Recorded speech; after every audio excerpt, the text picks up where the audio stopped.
Esta é a carta de Jair Bolsonaro, que causou muita surpresa. Surpresa para todo mundo, ninguém esperava essa mudança de atitude, e é sim um recuo político, né? O presidente deu um passo para tentar reduzir tensões, algumas delas que ele mesmo criou, é verdade, mas que parece agora, num ato de maior lucidez, né, tentar apostar na conversa, numa tentativa de pacificar o país. Essa nota veio depois de um diálogo com integrantes do Supremo Tribunal Federal. E não tenham dúvidas, aqui não há qualquer dúvidas, que os integrantes do Supremo, que os ministros do STF, só conversaram com o presidente porque uma multidão saiu às ruas no último dia 7. Os ministros não negociariam essa trégua, essa espécie de trégua, se o Bolsonaro estivesse fora do jogo. Se ele tivesse já a ponto de cair no abismo, iam dar um empurrão. Mas não, viram, ó, tem gente por trás dele, então vamos sentar para conversar. O apoio popular foi importante para pontuar essa força e definir o tamanho de cada um dos lados. A gente pode também esperar uma mudança de postura dos ministros do Supremo. Porque eu lembro aqui, um acordo prevê concessões dos dois lados. Ah, mas o Alexandre de Moraes já mandou prender o Oswaldo Eustáquio de novo. Veja, há que se separar aqui questões pessoais dos interesses maiores da nação. E é isso que tem que começar a ser construído nessa relação.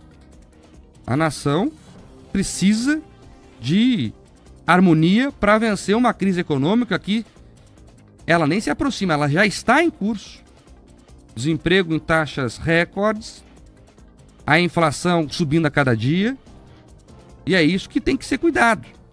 E essa conversa, esse diálogo, essa harmonia pode dar governabilidade a Jair Bolsonaro. Veja, ninguém consegue governar, ninguém consegue trabalhar na tensão permanente entre os poderes.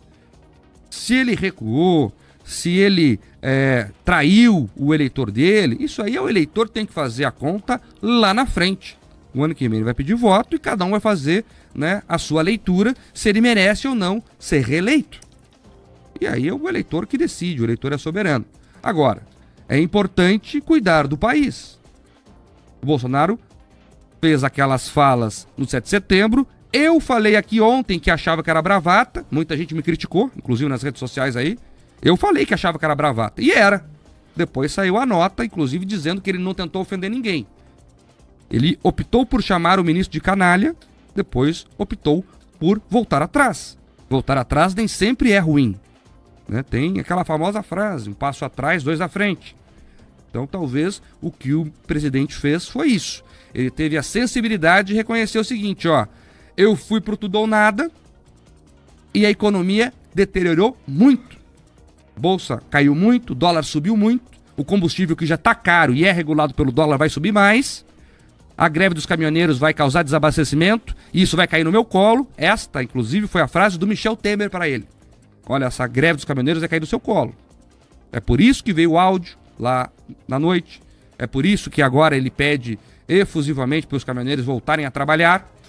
Então ele viu que a situação econômica podia ficar pior do que já está e resolveu agir para tentar governar e tentar resolver a economia. Se vai dar certo, ninguém sabe. Só o futuro dirá. Mas que esse ponto de inflexão foi importante, principalmente para cuidar da economia, foi.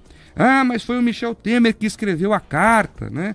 Tem a discussão se foi o Temer, se foi o marqueteiro do Temer.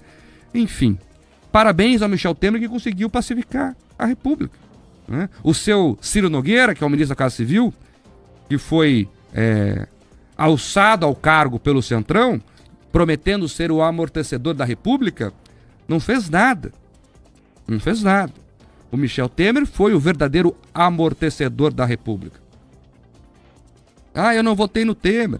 É normal, o Brasil não tem essa tradição, mas é normal em outros países os ex-presidentes serem conselheiros do atual.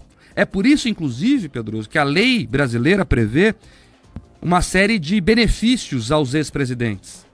Assessores, viagens, porque o ex-presidente, ele é ex-presidente pro resto da vida. Ele se torna, primeiro quando viaja, uma espécie de embaixador.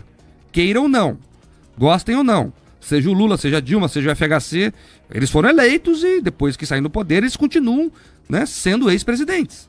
É que o brasileiro às vezes escolhe mal, é verdade. Mas é por isso que eles têm toda essa estrutura para conseguir rodar. Então eles funcionam como conselheiros. E nada mais natural que alguém com a experiência que tem um ex-presidente de dar conselhos para quem está na cadeira. Então ele procurou se aconselhar com quem já esteve na cadeira dele e não com os mais radicais do Planalto. E o Bolsonaro começou a entender que a comunicação dele é estratégica. E o ouvinte frequente lembra também que desde o começo do governo, eu falo aqui, o problema do Bolsonaro está na comunicação. Ele tem que entender que saiu do Congresso. Ele não é mais um deputado de baixo clero que fala apenas para o público dele. Ele é o presidente da República. Ele tem que entender que ele cresceu. Ele fala para todo o país. Aí quando ele faz o discurso radicalizado lá na Paulista, o país entrou em chamas. E ele mesmo compreendeu que errou. Quem volta atrás compreende que errou. Ele falou na nota ali, nunca quis ofender ninguém. E agora tenta consertar. Então eu vejo como um recuo, sim, mas uma questão estratégica para tentar salvar o próprio governo dele, obviamente, mas também colocar o Brasil nos trilhos. Vamos ver se vai dar certo, vamos torcer para dar certo, porque não é nessa questão aí, Pedroso, a economia está tão deteriorada que não é uma questão de ser Lula ou ser Bolsonaro ou ser terceira via, é uma questão de conseguir pagar a conta do mercado, que está difícil. As manifestações do dia 7 trouxeram um capital político para o Bolsonaro, e nós falamos sobre isso ontem, né, que ele acumulou um capital político, ele acumulou força, e ele iria decidir como utilizar essa força. E ele decidiu. Ele decidiu claramente como utilizar essa força.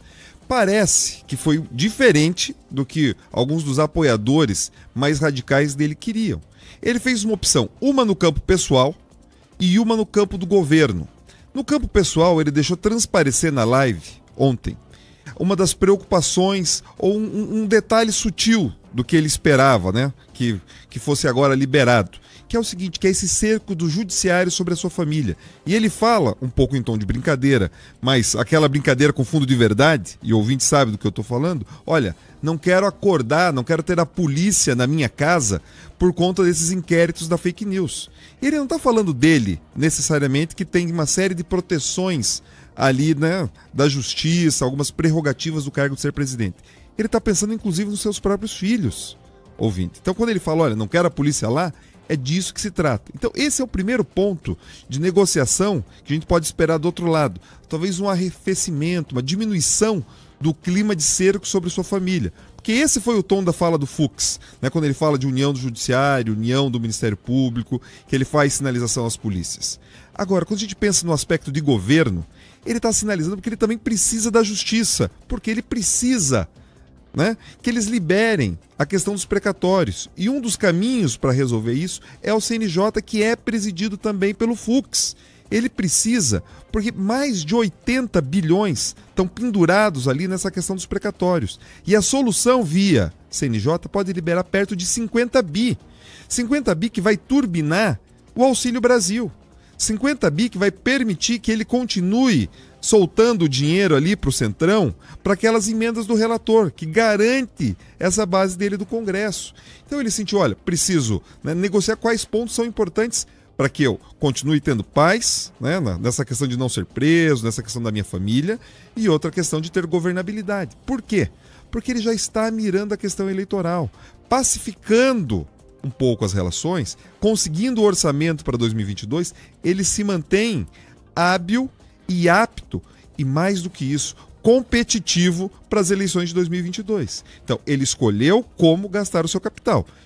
É diferente do que alguns esperavam, mas me parece que ele fez a escolha certa.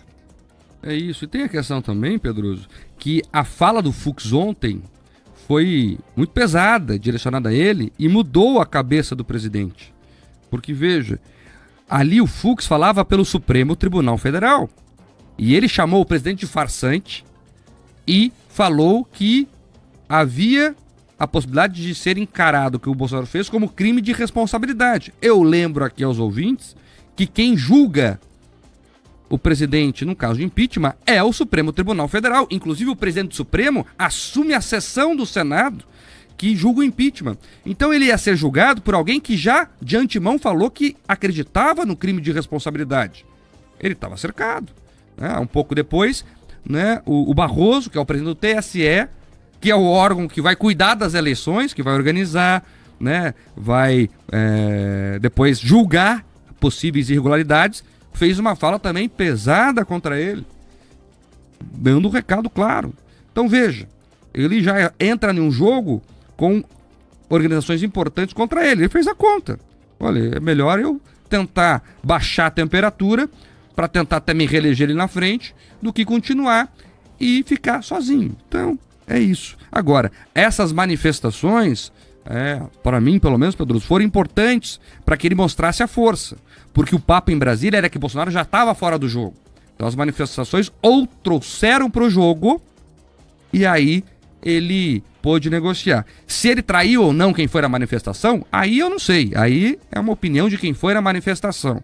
Se é verdade que ele prometeu coisas que ele não ia entregar, é verdade, fez bravata, já falamos aqui. Né? E para mim era bem claro que era bravata. Né? Ele gosta do palanque. Ele fica empolgado ali, Pedroso, com as pessoas e fala. Ele faz isso no cercadinho, não vai fazer com 100, 200 mil pessoas na Paulista. Só foi maior o tom, pode ver. Ele fez o que ele sempre faz no cercadinho. Depois foi maior o tom. Aí o eleitor dele que vai decidir, vai tratar. Agora, pro país é interessante esse recuo do Bolsonaro e eu acho que também o Supremo Tribunal Federal vai ter agora uma postura mais constitucional dentro das 4 linhas, porque a nota também diz, é verdade, que a discussão continuará sendo feita no mundo jurídico, como tem que ser. Então vamos lá, vamos torcer para que o clima baixe em Brasília. A bandeira branca já surtiu efeito. Ontem a bolsa subiu e o dólar baixou. Isso é importante. Vamos ver como é que o mercado se comporta hoje. Né? E o que a gente tem que fazer é mostrar segurança jurídica, segurança institucional para atrair capital de fora, para que a gente possa ter investimentos e gerar empregos. Essa tem que ser a linha mestra. Tudo o que estiver fora disso nesse momento é secundário. Prioridade não tem plural. Se tem plural, já vira prioridades e não tem nenhuma. Prioridade é uma. E a prioridade agora é cuidar da economia.